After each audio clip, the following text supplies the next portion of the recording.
ಕೊಪ್ಪಳದಲ್ಲಿ ಬಲ್ಡೋಟಾ ಉಕ್ಕಿನ ಕಾರ್ಖಾನೆ ಸ್ಥಾಪನೆಗೆ ವಿರೋಧ ವ್ಯಕ್ತವಾಗಿತ್ತು. ಇವತ್ತು ಸಿಎಂ ಜೊತೆಗೆ ಸಭೆ ಮಾಡಿ ಮಾತನಾಡಿದ್ದಾರೆ. ಕಾರ್ಖಾನೆ ಸ್ಥಾಪನೆಯ ಸಿದ್ಧತಾ ಕಾರ್ಯವನ್ನು ನಿಲ್ಲಿಸುವಂತೆ ಸಿಎಂ ಸೂಚನೆ ಕೊಟ್ಟಿದ್ದಾರೆ. ಹಾಗಾಗಿ ನಿಂತಿದೆ. ಸರಿ, ಹಿಂಗೆ ನಿಲ್ಸಿದ್ರೆ ನಾಳೆ ಇನ್ವೆಸ್ಟರ್ಸ್ ಮೀಟು ಅಷ್ಟೇ ನಿಂತೋಗ್ಬಿಡುತ್ತೆ. ಮೇಲೆ ಏನು ವಯಾ ಮೀಡಿಯಾ ನೋಡ್ಬೇಕು ನೀವಲ್ಲಿ.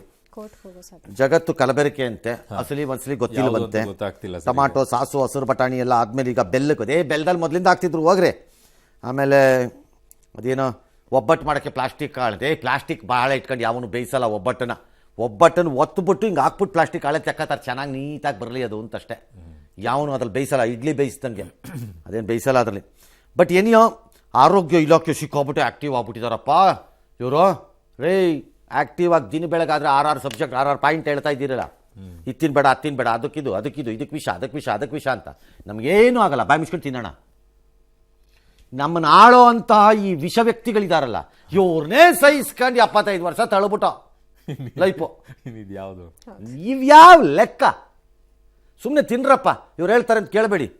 ಇಲ್ವಾ, ದಿನ ಬೆಳಗ್ಗೆ ನಿಂತ್ಕೊಂಡು ಬುರುಡ ಬಿಡಕ್ಕೆ 6 ಐಟಮ್ ಹೆಸರು ಹೇಳೋರು ನಿಲ್ಸೋದಂಗೆ ಅಂತೇಳಿ ಬುರುಡ ಬಿಡಬೇಡಿ. ಬಂದ ಮಾತ್ರ ಪ್ಲಾಸ್ಟಿಕ್ ನಿಲ್ಸೋದಂಗೆ ಹೇಳಿ. ಅದನ್ನ ನಿಮಗೆ ನಿಲ್ಸಕ್ ತಾಕತ್ತಿದ್ರೆ ನಿಲ್ಲಿಸ್ಕೊಳ್ಳಿ. ಆಮೇಲೆ ಜಾಗೃತಿ ವಿಚಾರನೂ ಮಾಡೋಣ ಬೇಕಾರೆ. ಸುಮ್ಮನೆ ದಿನ ಬೆಳಗಾರೆ ಪಟ್ಟಿ ಕೊಡ್ತಾ ಇರಬೇಡಿ ಇಲ್ಲಿ ಬಂದು. ಅಯ್ಯ, ನಿಮ್ಗಳನ್ನೇ ಸಹಿಸ್ಕೊಂಡಿದ್ದೀವಿ ಹೇಸಿಗೆ ತಿನ್ನೋ ಗಿರಾಕಿಗಳನ್ನ ಎಲ್ಲಾರನ್ನೂ ಈ ದೇಶದಲ್ಲಿ. ನಮ್ಮ ದುಡ್ಡಲ್ಲೇ ತಿಂದುಬಿಟ್ಟು ನಮಗೆ ಬಡದು ಸಾಯಿಸಿರೋರು ನೀವು. ನಿಮ್ಮನ್ನು ನಾವು ವಿಷಕಂಠರಿದ್ದಂತೆ, ನಮಗೇನೂ ಆಗಲ್ಲ ನೀವಿರೋವರೆಗೆ. ಎಸ್.